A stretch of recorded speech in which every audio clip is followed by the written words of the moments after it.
सीता रमेश कहाँ छस् त? घरमा छु। झुट नबोल। योसँग मेरो एउटा गोप्य कुरा छ, घर पछाडि गएर कुरा गर्छु है।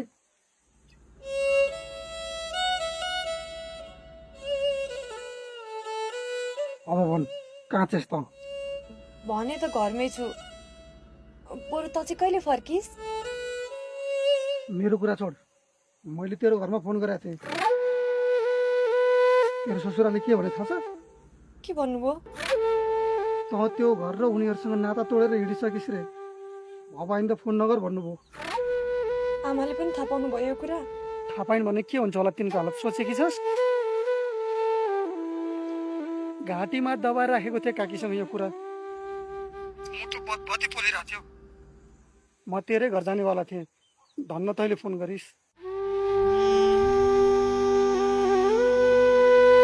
अब भन् त, कहाँ छस् त?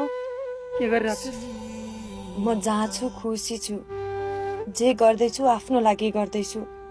अनि तेरो लोग्ने त्यो घर?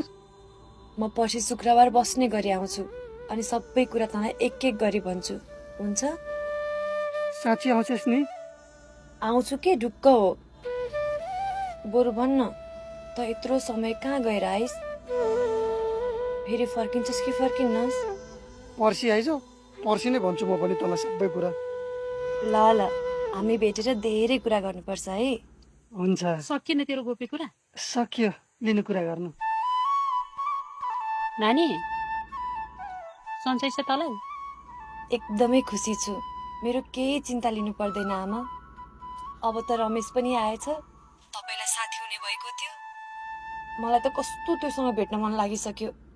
पर्सि शुक्रबार आउँछु नि है आमा? ल ल आइज, आफ्नो घर आउनु नि सोध्नु पर्छ। अनि सुन त,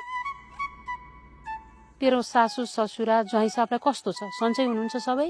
आमा, मोबाइलमा पैसा सकिएछ, म पछि गर्छु है। पैसो सक्यो अरे मोबाइल?